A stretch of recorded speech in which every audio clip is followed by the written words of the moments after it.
je dneska další randonautika a jdeme až do Zám. Takže se ozveme v půlce cesty. A to je teď, tak jsme byli někde tady předtím, tam je ta chata. To je teď vidět. A autíčko už brumel. A jsme byli vlastně, jsme šli tam tudy do tady, když se chvíli kouknete, tak je ta chata. No, autobus, super, do který jsme šli. To je tady. No a vlastně my se teď musíme dostat sem a to půjdeme ještě takhle. Já nevím, já bych šel spíš tam tou stranou. Tady to. Tam se pak můžeme kouknout znova. Potom, takže zatím pa. Že už se blížíme, teď by jsem vám hodil polohu, jenže nevím, kde jsem přímo teď, absolutně. Když se kouknu, ale už byli jsme tamhle vzadu, někde. A už se blížíme, kam chceme, takže furt teď čekají hrozně psy. Baterka se mi vybíjí hodně rychle. A jsou tady všude liány. Baterka se mi vybíjí rychle, což by mohlo znamenat, chápete, jako něco paranormálního, ale já si myslím, že mám prostě jenom iPhone, jo, takže jako... Jo, tady řvává, ale to je normální, takže... Pohoda. Další pes prostě. A tady...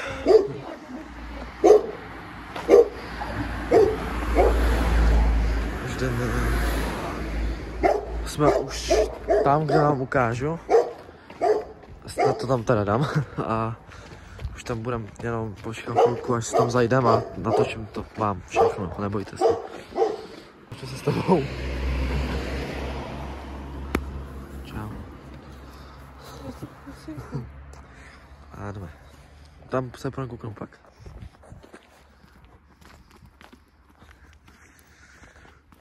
Takže snad tam bude něco zajímavého, krom teď těch jabloně. Takže lidi, je tady problém, můj mobil je kaput a měl jsem 10% a absolutně nechápu, co se stalo, takže snad to dotočíme tady to video a půjdeme rychlejš, protože moje přítelky má asi 6.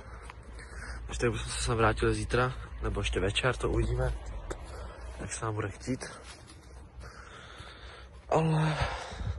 Ale už to začíná být dost divný, že při 10% si mi vypadá telefon. A tady opět tady ty kusy něčeho v zemi.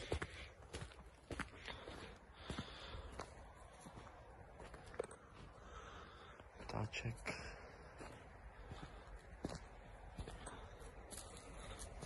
OK. Začíná to být divnější a divnější.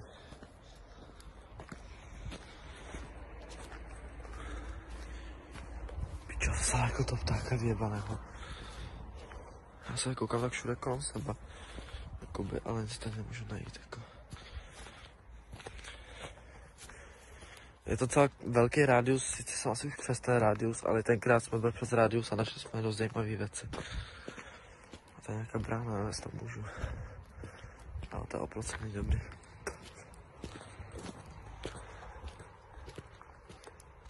Tak mám strach, protože už jenom, že ta aplikace to tam vám hodí. Tak, je dost divný, zase. A já se kouknu na procenta. Počkejte lidi. 4%, teda 2%. A už asi půjdem zpátky, protože 2% ani nikam nedojdu. Jako nebych měl nabitej svůj, ale jak víte, můj red.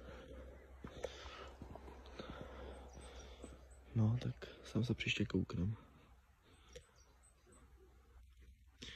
No lidi, já se s těma 2% vrátím, protože je to na hovno. Já jsem tady chodil sám s 2%.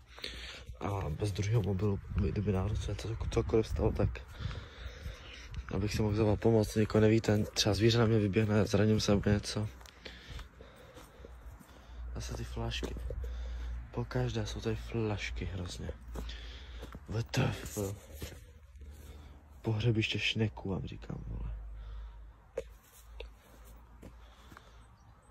Tady nevidět, divný. Ale všude jsou šneci.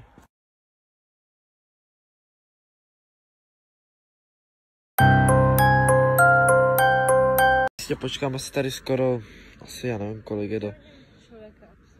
Někde. Jo, to taky vidím.